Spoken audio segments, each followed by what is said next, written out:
For 2 years, CEO Alexandra barely knew William existed. He was the quiet single father who fixed machines, always leaving before anyone could thank him. Tonight, at an upscale restaurant, Alexandra saw William in a dark suit, sitting across from Andrea, a beautiful woman holding his hand. William smiled, his eyes warm in ways they never were at the office. Alexandra's breath caught. If he belonged to someone else, what had she missed? Alexandra was jealous, but she didn't even remember his name, and she didn't know. William was meeting Andrea about something that could bring down the entire company. Alexandra Hayes had become CEO at 34 after a brutal power transition that left half the executive team reassigned and the other half resentful.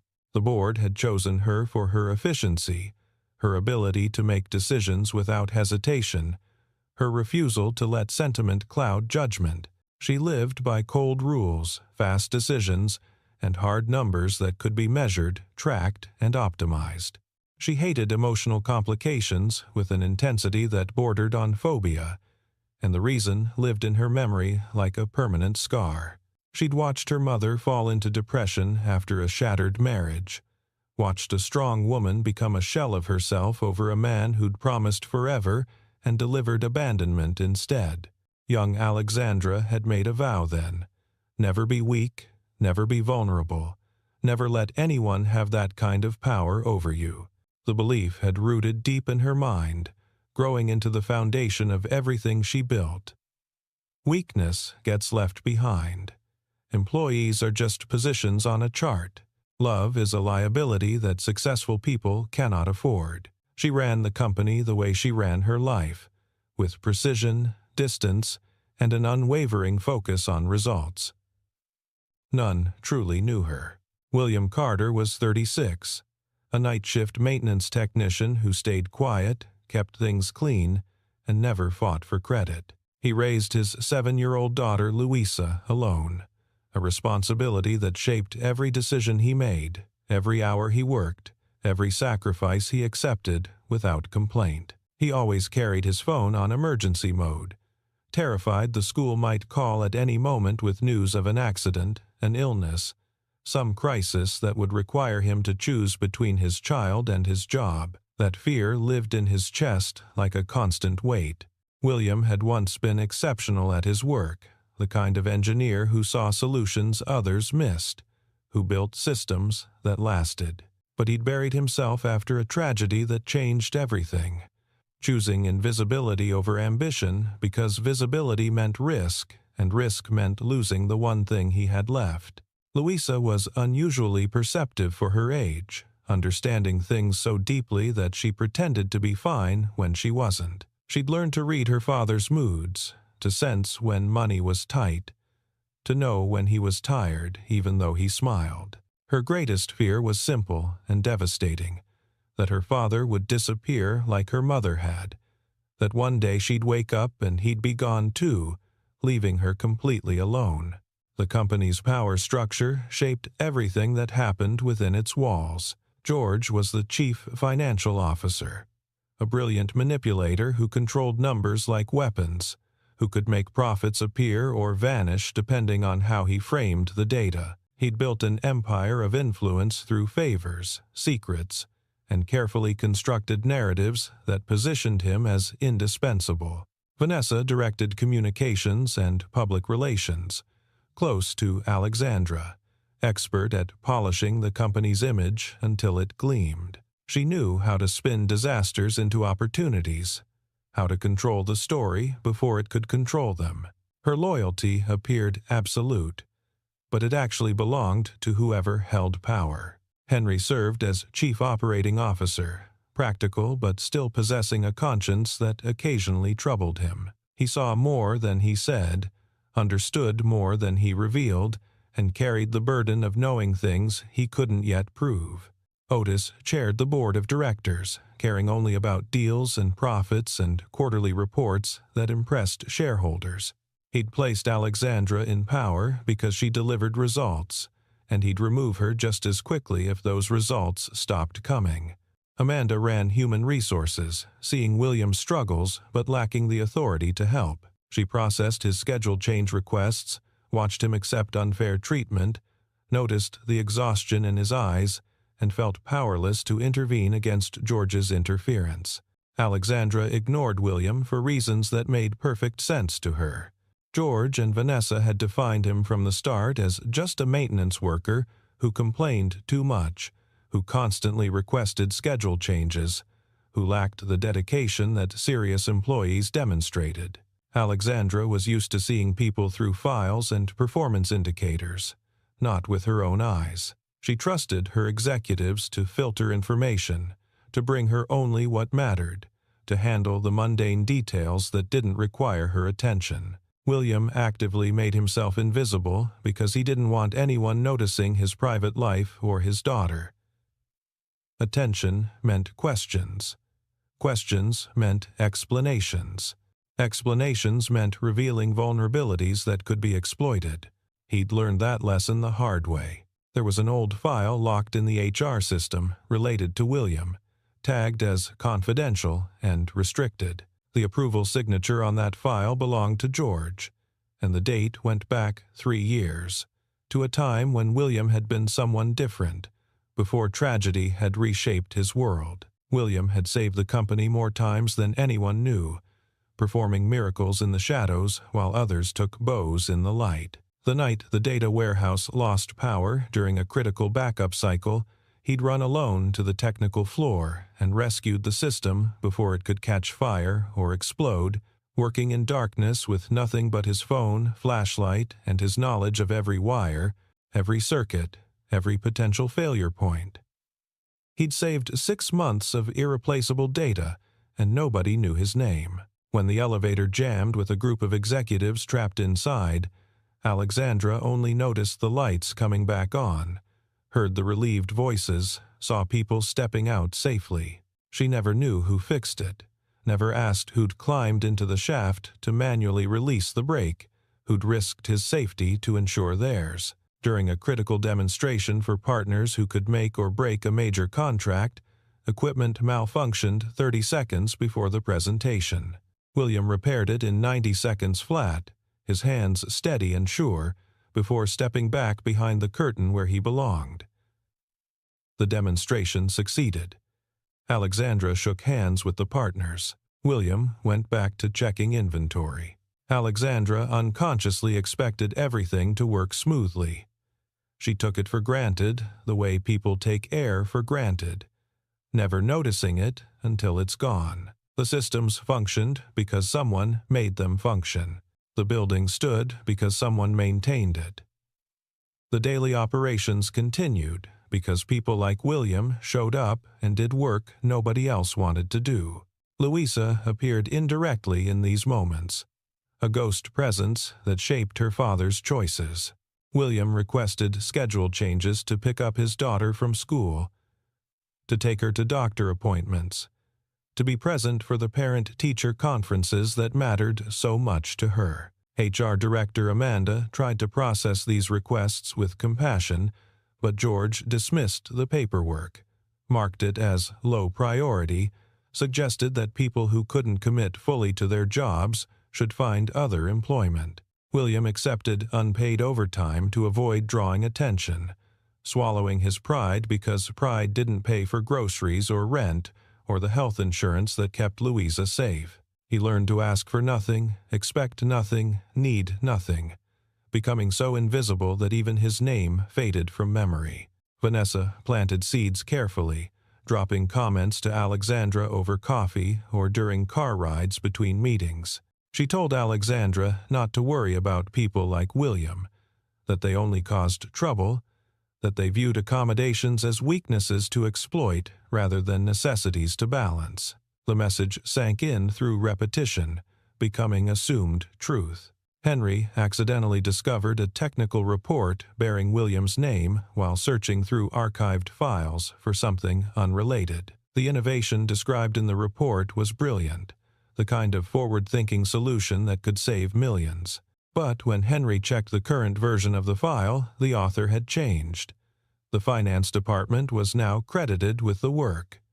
The original submission date had been altered. William's contribution had been erased as thoroughly as if he'd never existed. Henry said nothing yet, but he kept a copy of that report hidden in his personal files. The restaurant ambush happened on a night when Alexandra was meeting Otis and potential investors to discuss selling part of the company, a move that would bring in capital but dilute control. The setting was elegant, upper class, exactly Alexandra's world, the kind of place where power brokers made deals over wine that cost more than most people earned in a week. And then she saw William belonging there, sitting at a table near the window with the city lights glittering behind him like stars. The shock hit in 3 layers, each one dismantling assumptions she hadn't known she'd made. First, why is he here? It shattered her unexamined belief that maintenance workers stayed in maintenance worker spaces, that class lines were firm and uncrossable, that someone like William didn't dine at restaurants like this. Second, why is he dressed like that? William wore a dark suit, impeccably tailored, the fabric expensive and well-fitted, his posture calm and composed. He looked like he belonged, like he'd been born to rooms like this, and the cognitive dissonance made Alexandra's mind stutter. Third, who is the woman holding his hand? Andrea was beautiful in an understated way, elegant without trying, leaning close to speak in tones too low for Alexandra to hear. Their intimacy was obvious, comfortable, the kind that came from trust and time.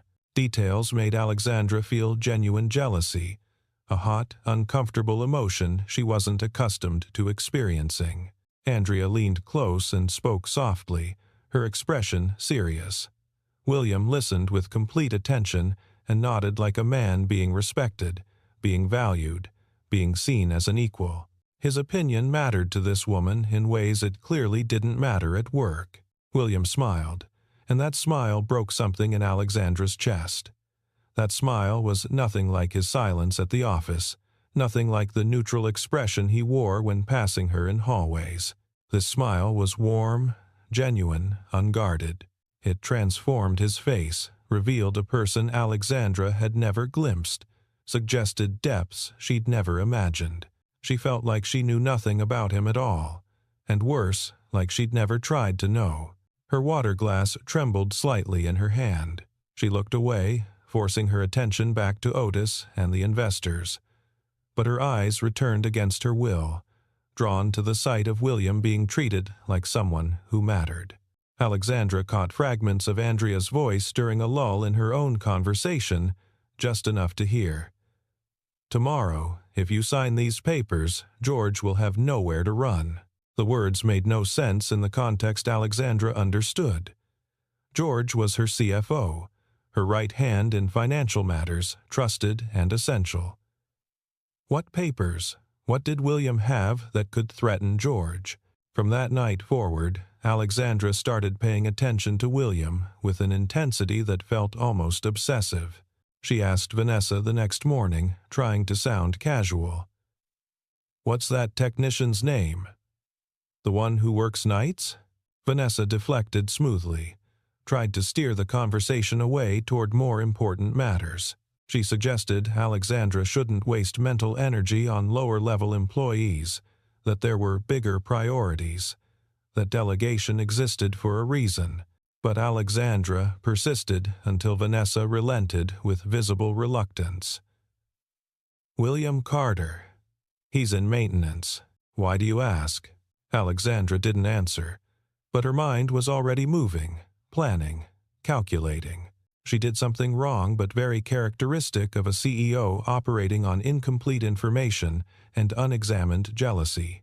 She called William up to her office and assigned him difficult work under the pretense of testing his capabilities, projects that required him to stay late, to report directly to her, to remain visible and accountable. The real reason: she wanted to keep him in her sight, pull him away from that other woman, prove to herself that he was nothing special, just another employee who'd gotten lucky with a good suit and an expensive dinner. William's response was logical, measured and utterly deflating to her unstated hopes.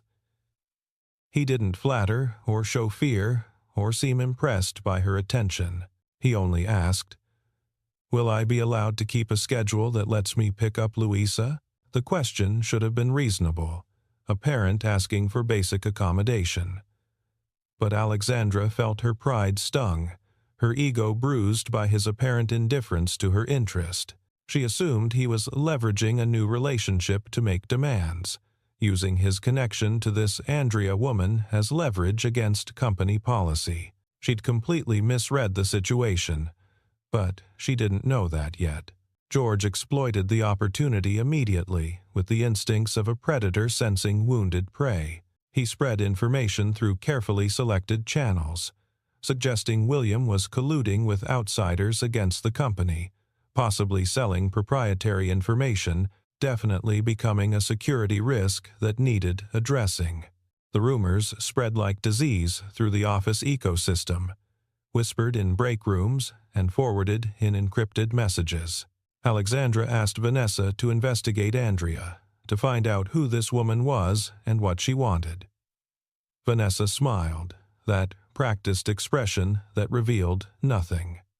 "I know how to handle this." Vanessa set a trap so clean it seemed like coincidence. She arranged for Alexandra to coincidentally see William leaving the office building with Andrea, timing it perfectly so Alexandra would be returning from a lunch meeting, positioned just right to witness what appeared to be a clandestine encounter. Photos were taken by security cameras Vanessa controlled.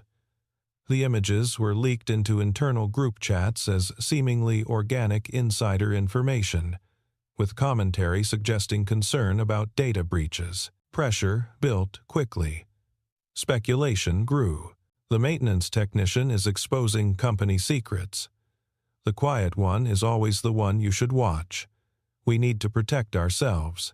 Alexandra made a decision that was wrong, but completely consistent with her character, her training, her belief that control must be maintained at all costs. She called William into a conference room with Henry and Amanda present as witnesses, establishing a formal tone, creating an official record.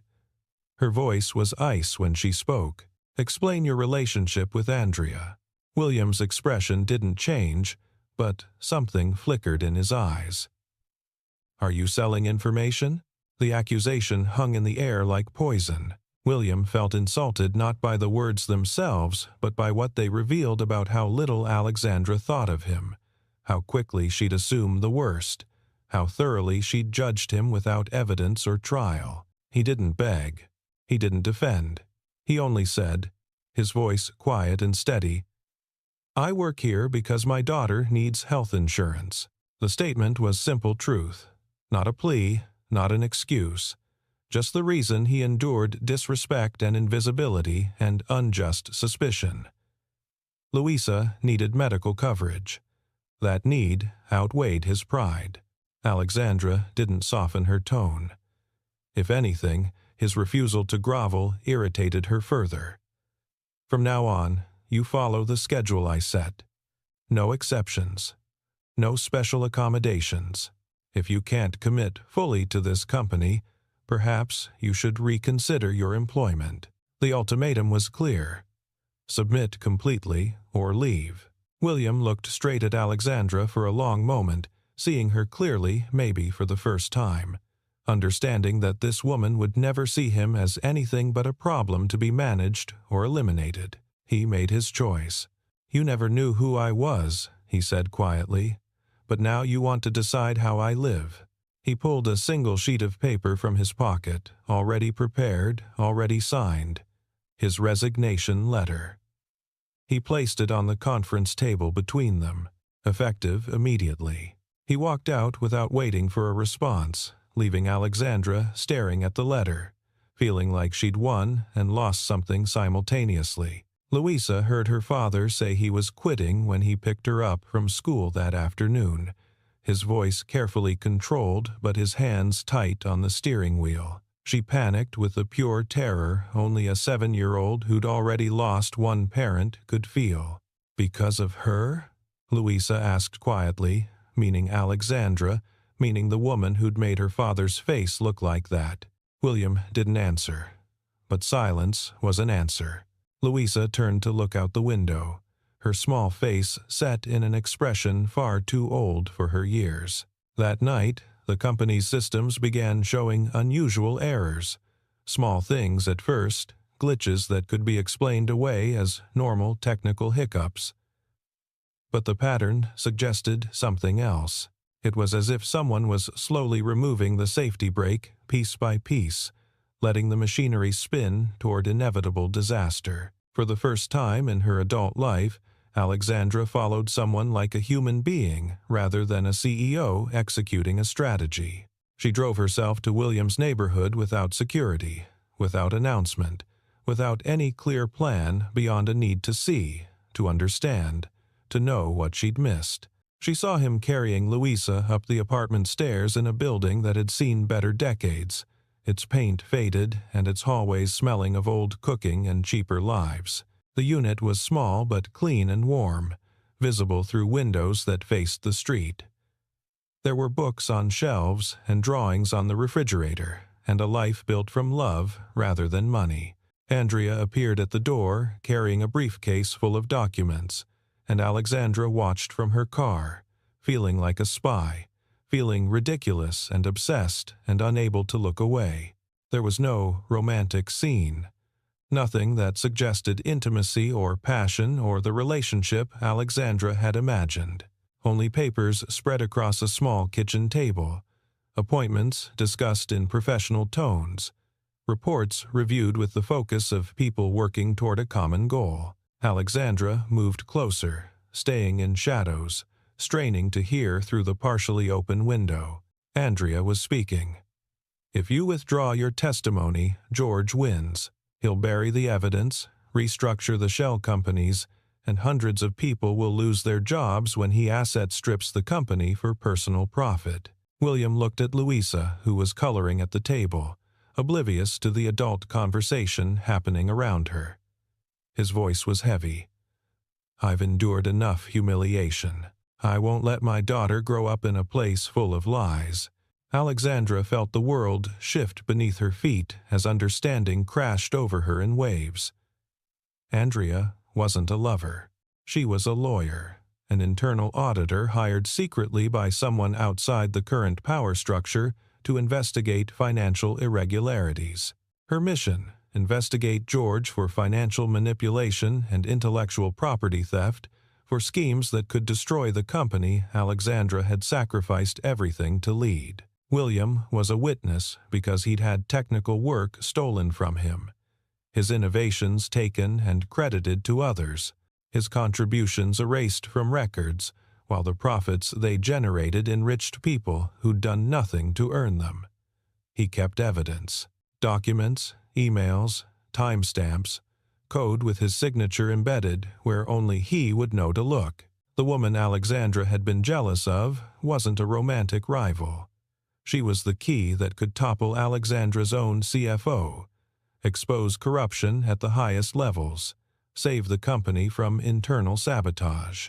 And Alexandra had driven away the one person who could help. The next morning felt like walking into a disaster that had been waiting to happen. The company's warehouse and coordination systems experienced cascading failures, each one triggering the next in a horrible chain reaction. Orders went missing. Shipments were misdirected. The inventory management system showed numbers that couldn't possibly be accurate. A major contract worth millions, ready for signing that afternoon, was suddenly threatened because nobody could guarantee delivery schedules. George performed like a seasoned actor, appearing in the executive suite with concerned expressions and helpful suggestions. He blamed the weak technical department, the lack of proper oversight, the failure to invest in robust systems. He implied, with perfect deniability, William quit at just the right time. There must be a problem we didn't see. The suggestion planted suspicion that William had sabotaged systems before leaving, covering his tracks, leaving chaos in his wake. Alexandra felt cornered by circumstances beyond her control. Otis called her personally. his voice tight with anger and disappointment. "If this contract fails, the board will have serious questions about your leadership. We cannot afford this kind of operational failure." The threat was clear. Deliver results or be replaced. Vanessa proposed a solution with the smooth confidence of someone who'd anticipated this crisis. "We blame everything on William. Frame it as him sabotaging systems after his termination. Protect the company's image. Move forward." The suggestion made Alexandra feel sick, but she couldn't immediately articulate why. It was practical, strategic, exactly the kind of damage control she would have approved a week ago. Henry grew suspicious, his operational mind recognizing patterns others missed. "This error cascade looks deliberately triggered. The failures are too perfectly timed, too comprehensively destructive to be random technical issues." He pulled Amanda aside, shared his concerns quietly. Together, they started digging through access logs, finding anomalies that shouldn't exist. Amanda discovered someone had accessed William's old locked file recently, the one marked confidential, the one that should have required multiple authorization levels. The digital signature that appeared on the access log belonged to George, time-stamped 2 hours before the systems started failing. The pieces were assembling into a picture neither of them wanted to see but couldn't ignore. Alexandra made a choice that cost her everything she'd built her identity around. She found William without bodyguards, without the CEO armor she usually wore like protective gear. She went to his apartment building alone, knocked on his door like a normal person asking for help rather than a powerful executive issuing commands. William opened the door, and his expression closed immediately when he saw her. Not anger, just exhaustion. The look of someone who'd been hurt too many times to risk hoping. "I need you to come back," Alexandra said, the words harder than any business negotiation she'd ever conducted. "Temporarily. To help fix the systems. The company is failing." William didn't soften easily. His voice was flat. "I save the company, and tomorrow you forget who I am again? How does this story end differently?" Louisa appeared behind her father, standing in the hallway, watching this woman who'd made her daddy sad. Her small face was guarded, protective. Alexandra did the hardest thing of her life, something her pride had never allowed before. She admitted fault, without qualifications or excuses.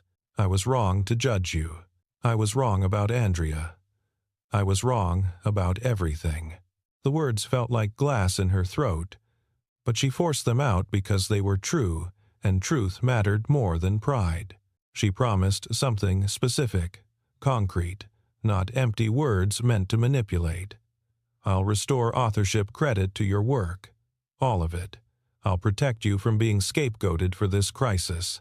And if George is guilty of what Andrea suspects, I'll stand beside you when we confront him, regardless of what it costs me." William studied her face, looking for deception, finding only desperation and something that might be genuine regret. He set his conditions. Andrea participates fully. No one gets silenced or sidelined. Henry and Amanda serve as witnesses to everything we discuss, and if we do this, we do it right. No half measures, no protecting people who deserve consequences. Alexandra agreed to everything without hesitation.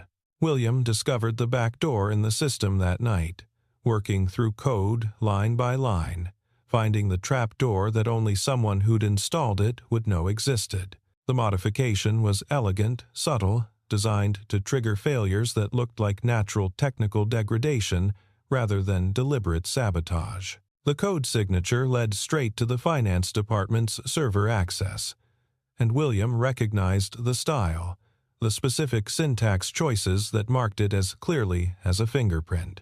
Over the next 2 days, William and Andrea reconstructed the chain of events with methodical precision. The system failures were deliberate activations, triggered remotely using credentials that shouldn't have existed outside the IT security team. The goal became clear through financial records Andrea had subpoenaed through legal channels. crash the company's stock price through operational disasters, creating panic that would let George and his partners acquire controlling shares at artificially low prices. It was a hostile takeover disguised as technical incompetence, and it had nearly worked. Amanda provided deleted emails, recovered from backup servers, showing George coordinating with external parties, timing the sabotage to coincide with contract deadlines, planning the acquisition down to specific dollar amounts and percentage points. Henry provided the technical report with altered authorship, along with 6 other examples he'd found during sleepless nights of searching. William's innovations, worth millions in efficiency, improvements, and cost savings, all stolen and attributed to George's department. The board meeting assembled every key player in the same room for the first time. Otis, George, Vanessa, Alexandra, Henry, Andrea, and William. The air was thick with tension and unspoken accusations. George attacked immediately, going on offense before anyone could question him, directing his contempt at the easiest target. "What is he doing here?" George gestured at William like he was something unpleasant tracked in on someone's shoe. "He's just a maintenance technician with a grudge and no credibility." William didn't rise to the bait. He answered calmly, his voice steady and clear. "That's right. I am just a maintenance technician. But that's exactly why I know which screws in this company were twisted by whom, which systems were modified, and which trails were covered." Andrea stepped forward, professional and prepared, and began presenting evidence with the precision of a prosecutor building an airtight case.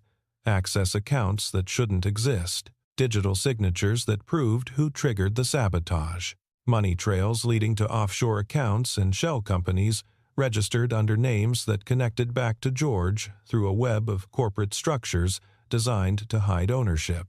Vanessa panicked, her composure cracking for the first time. She tried to interrupt, voice rising, attempting to discredit Andrea's credentials or question the legality of the investigation. Alexandra cut her off with a gesture. "Let her finish." The evidence was devastating and undeniable. George had been systematically stealing intellectual property for 3 years, crediting innovations to his department while the actual creators remained invisible. He'd been embezzling through false consulting contracts and inflated vendor payments. And when he'd feared discovery, he'd attempted to crash the company so he could buy it cheap and own what he'd been stealing piecemeal. Otis's face went from red to pale to something approaching gray as the implications became clear. The liability, the lawsuits, the regulatory scrutiny, the complete destruction of the board's credibility if this became public. Alexandra stood, drawing every eye in the room. She looked at George with something close to pity. "I once failed to see William. I treated him as invisible because I trusted the wrong people to tell me what mattered. But today, I see exactly who the real saboteur is." She turned to Otis. "I'm calling for George's immediate suspension pending criminal investigation. I'm requesting a full forensic audit of all financial operations under his oversight, and I'm recommending we cooperate fully with law enforcement rather than attempting to handle this internally." George was escorted from the building within the hour, his access revoked, his office sealed, his carefully constructed empire collapsing in the span of a single afternoon. Vanessa resigned before she could be fired, recognizing that her association with George was now toxic. The contract was saved through emergency intervention and Alexandra's personal guarantee of performance. The company survived, damaged but intact. When everything finished, when the room had cleared and only Alexandra and William remained, he said something that left her standing silent. "I didn't come back for you. I came back because Louisa deserves to live in a decent world, and I couldn't teach her about integrity if I walked away when people needed help." The words weren't cruel, just honest, and they cut deeper than any insult could have. Alexandra changed for real over the following months, not just in words, but in actions that restructured how the company operated. She made recognition of contributions transparent, implementing systems where work was credited to actual creators with public acknowledgement and appropriate compensation. She established a fund supporting single parents and caregivers, managed by Amanda, providing flexible scheduling and emergency backup care. She created procedures preventing blame from flowing downward onto the powerless, requiring executives to take responsibility for failures in their departments rather than scapegoating lower-level employees. She apologized to William privately, in his small apartment with Louisa coloring at the table, not to be forgiven, but to return his dignity, to acknowledge specifically how she'd failed him and what she was doing differently. William received exactly what he needed, though it took him time to trust it was real. Not a prestigious title to show off, but stability for Louisa, respect from colleagues, fair compensation. He was offered an appropriate position as Senior Technical Project Leader, reporting directly to Henry, with schedule flexibility built into his contract rather than treated as special accommodation.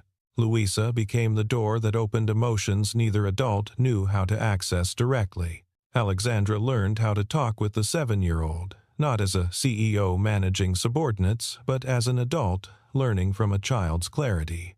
She didn't buy expensive toys to win affection. She simply sat down at their kitchen table one evening and asked, "How do you want your father to be treated?" Louisa considered the question with her characteristic seriousness. Finally, she said something simple but precious. "Don't make him disappear. Don't make him sad. Just see him." The romance developed slowly but surely, following logic rather than formula, building on foundation of respect rather than passion. Alexandra didn't confess feelings in melodramatic declarations. She simply showed up consistently, proving through action that she'd changed. She gave William a work schedule designed to always allow him to pick up Louisa, never making him choose between his child and his career. She personally signed documents confirming his ownership of technical projects, restoring years of stolen credit. She included him in strategic meetings, valuing his input, treating his expertise as essential rather than optional. William finally opened his heart one evening when they were walking Louisa home from a school event, the three of them moving slowly through streets lit by street lamps and early stars. "I used to think you didn't know I existed," he said quietly. Alexandra stopped walking, turned to face him. "I was wrong. And I don't want to be wrong again." The kiss happened naturally, without dramatic music or perfect lighting, just two people finding each other after almost missing completely. The final scene showed William, Louisa, and Alexandra eating dinner at an ordinary restaurant months later. Nothing fancy, just a neighborhood place with good food and reasonable prices. Louisa laughed at something her father said, her face bright and unguarded. William laughed with her, the sound free and genuine. Alexandra watched them both, not with CEO eyes anymore, not analyzing or calculating or maintaining distance.